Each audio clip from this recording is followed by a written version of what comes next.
And get ready for the big storm, because it is coming, folks. You know, you've got to really be prepared for this. And I think we're going to get through it, but I think it's just going to be a process. It's going to get a lot uglier yet, but there is a light at the end of the tunnel. It's just up to you to stay strong and stay focused through this period.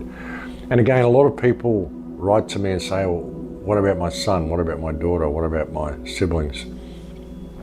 And these are good questions, but you know, ultimately it's a personal soul choice for every single individual through this time.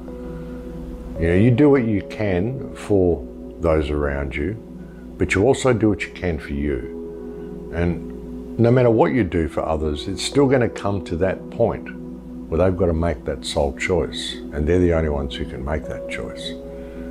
So this is a time when everybody needs to find their own personal strength, their own personal individuality, and to believe in themselves. To realize, I mean, sure, we're all one, we're all connected, but at the same time, we are completely alone, we're completely individual.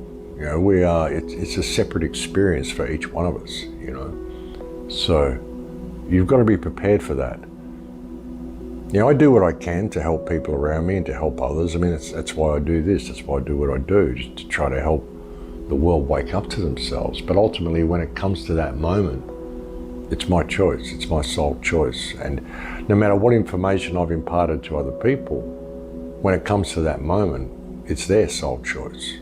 I can't make that decision for them. You know, you can only help people so far. People have to be able to help themselves. You know, sometimes I think people even come into the matrix in order to provide you with a situation where you'll be given a choice as to whether to be selfish, whether to be compassionate, whether to put yourself before others, whether to put yourself on an even keel with others, whether to, I mean, there's so many different aspects of life, and I think that certain things come into play. I mean, imagine if, you know, the whole concept of non-playing characters and stuff like this. You know, people that just come in there, like when you're playing in a game and there's certain individuals you interact with in the game which create the scenario for you to go on and improve yourself with.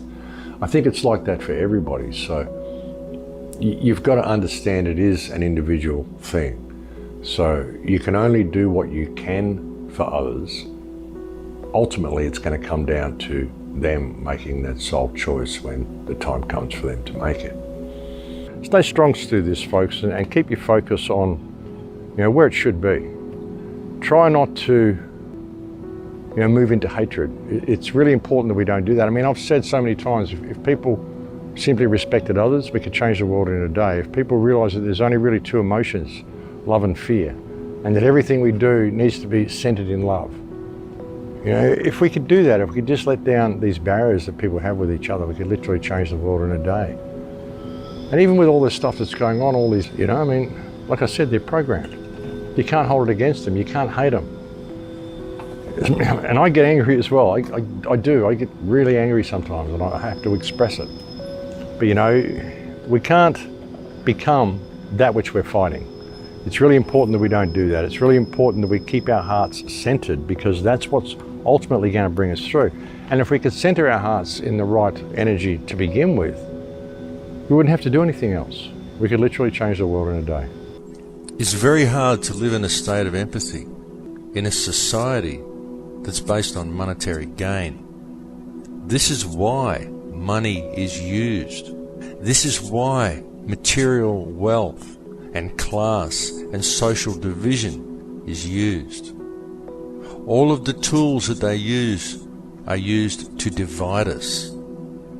Every single thing that is in place, the education system, all of it, everything, this entire structure of this society is designed to divide this consciousness, to divide the people amongst themselves, to remove the power of the goddess energy from the females, to turn the female energy into something that is either subservient or an object of lust, to allow the growth of male dominating energy in this world, which is simply polarized. There's nothing wrong with male energy as long as it's balanced with female energy. But at the moment, the planet is polarized. And it's all been done by design. This has all been orchestrated, the entire thing. And it's a game, folks. It's a game of free will. The choice is ours, and we can make that choice anytime we want. All we have to do is look around us, connect to the field, connect to each other. And all the science is now in. Everything's there. All the research is available. It's all in the public domain. Anybody who wants to go and research everything that I've said, you can go and find out that all of this is true. You can take it or leave it. You can just look at all of this as the demented ravings of an aging buffoon, and you can disregard it altogether. Just think nothing of it. Or perhaps you can stop and look within yourself, and then look within others, and find the beauty that is there, find the joy that's there, and find the connection that's there. It's a wonderful thing, folks, and it's right there at your fingertips, because unconditional love, people say unconditional love, you'll never achieve unconditional love. No one that isn't of the Creator, no one that isn't blessed with the Spirit of the Heavenly Father can never have unconditional love. Well, everybody can have unconditional love, because what makes up this matrix, what makes up this entire reality, the very fabric, the compassion, the fabric that makes up this world, is made entirely of unconditional love, because that's all there is. Everything else is completely illusionary. Understand the power that you've got to realize this in your own life, and understand the power that you have to affect change in this world.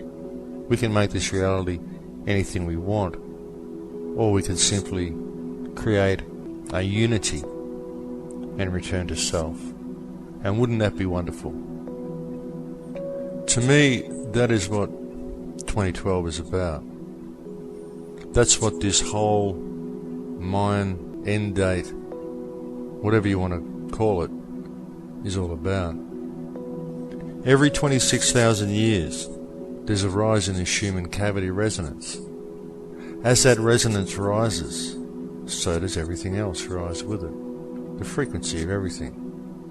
It's all connected. Each time this happens, this consciousness goes to a new level. There have been certain forces at work here to help this consciousness return to self. All of the negative stuff that's been happening in the world, this has all been happening for a reason, folks. If this negative stuff wasn't happening, the awakening that we are experiencing among a great number of people on this planet would not be occurring. This negativity is required in order for the consciousness to ascend. Everything is exactly the way it should be. And the choice of whether you wish to return to self or to stay in this reality is up to you. All you have to do to return to self is to understand the true nature of this reality, and to understand that there really is only one. Because with that understanding truly does come a state of unconditional love. Once you know the truth, it's hard to be any other way. Look at the shadow self, folks. Understand who you are. Look at the shadows that are in this world and fix them. By facing the shadow in yourself, you can face the shadows in this world. And by facing the shadows in this world, you can truly face the shadow within yourself. I want to finish the show today with, well, you might call it a poem. It's more of an anecdote, written by a lady called Oriah Mountain Dreamer. It was written in 1994, and it's called The Invitation. And it goes like this. It doesn't interest me what you do for a living. I want to know what you ache for, and if you dare to dream of meeting your heart's longing. It doesn't interest me how old you are. I want to know if you will risk looking like a fool for love, for your dreams, for the adventure of being alive. It doesn't interest me what planets are squaring your moon. I want to know if you have touched the centre of your own sorrow, if you have been open to life's betrayals, or have become shriveled and closed from the fear of further pain. I want to know if you can sit with pain, mine or your own, without moving to hide it, or fade it, or fix it. I want to know if you can be with joy, mine or your own, if you can dance with wildness and let ecstasy fill you to the tips of your fingers and toes, without cautioning us to be careful, be realistic, or to remember the limitations of being human. It doesn't interest me if the story you're telling me is true. I want to know if you can disappoint another to be true to yourself, if you can bear the accusation of betrayal and not betray your own soul. I want to know if you can be faithful and therefore trustworthy. I want to know if you can see beauty even when it's not pretty every day, and even if you source your life from its presence. I want to know if you can live with failure, yours and mine, and still stand on the edge of the lake and shout yes to the silver moon. It doesn't interest me to know where you live or how much money you have. I want to know if you can get up after a night of grief and despair and do what needs to be done for the children. It doesn't interest me who you know or how you came to be here. I want to know if you will stand in the center of the fire with me and not shrink back. It doesn't interest me where or what or with whom you have studied. I want to know what sustains you from the inside when all else fails. I want to know if you can be alone with yourself, and if you truly like the company you keep in empty moments.